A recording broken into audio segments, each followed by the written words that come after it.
California.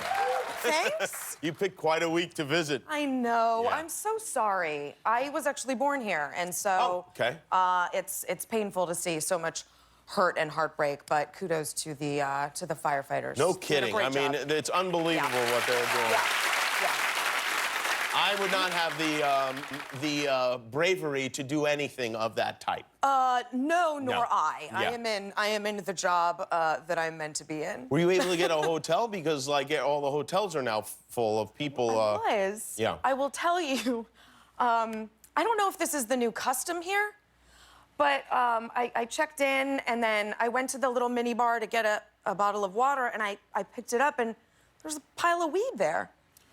Oh, in the mini bar? Yeah, on top of the mini bar. Oh. And I was like, is this Jimmy? Is this Jimmy? It wasn't from me, no. Is this what y'all do here now? It's an amenity that we have here.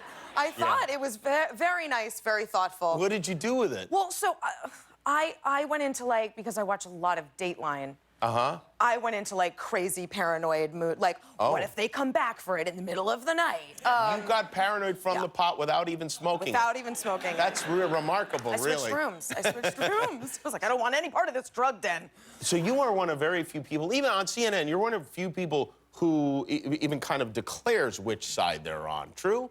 Yeah, so I understand why it's sometimes confusing to tell who does what, but I am an opinion journalist. My job is to give my opinion. So I'll get a lot of mail that I'm biased, or my bias is showing. No, I'm telling you openly that you are here's biased. Where I stand. That's the point. Here's where I'm coming from. Yeah. As a conservative, how would you grade Donald Trump on his first 2 years as president? If you had to give him a letter grade. Banana.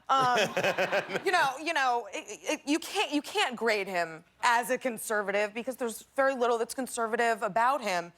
I think a fifth grader's understanding of what conservatism is, cutting spending, lowering the debt and the deficit, limited government, keeping families together, anti-protectionism.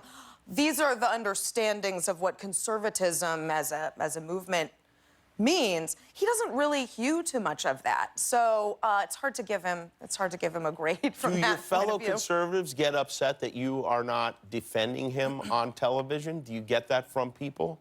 Constantly. You do?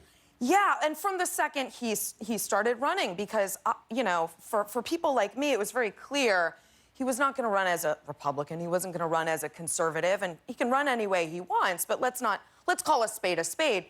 And I just get, I mean, even last week, through the election, email after email, text after text. What happened to you? You used to be a conservative.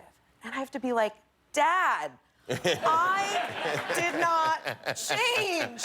Y'all changed. I still believe in the same things I always did. You're in the same spot everybody, well, not everybody, but a lot of other people. Not everybody, but a disappointing amount of people, especially congressional Republicans, have sort of pushed snooze on conservatism while Donald Trump is running the party and running the country. And that's been disorienting, to say the least, but also disappointing. Did you interview Donald Trump when you worked at Fox News? I don't believe I interviewed him. I did television with him. And we got... You were in the room with him. It's not a euphemism, while he was talking. I see. Yes. And we did some projects together, and I did some television with Don Jr., so I got to know the family a little, and then certainly through the campaign, I covered him a lot. You did. And do you know him personally at all? I know him a little. Anything I say is going to sound way more intimate and tawdry and scandalous. Perfect. That's what we're looking for. I know. Guillermo, get E.T. on the line. All right, I will. Yeah. All right. Look, I covered him. I worked with him on some projects, and as close as it got was I moved into a Trump building in Manhattan years ago, and suddenly a cutting board arrived with my initials burned into it from Donald Trump welcoming me to the building. He does woodworking? I'm sure by hand. Is that right? He gave you a cut with your... a little housewarming gift. Ah, how about that? Yeah. Do you use I wish I'd sent it back, frankly. Do you use the cutting board? I do. You almost do? every night. Oh, really? And you think of him each time you're... I try not to. Chopping vegetables. I try not to. I'd rather not. That's pretty crazy. What else are you doing while you're here in L.A.? I know you got some other stuff going on. I do. I've got a couple development projects. I've found over the past few years. With Donald Trump or without this time? Yeah, not with him. Explicitly not. Gotcha. All right. I have found over the past few years, both as just like a human and someone who has to cover politics all day, that I need an escape hatch. And so I've tried to find other stories to tell. And when you're looking, it's amazing how many you'll find.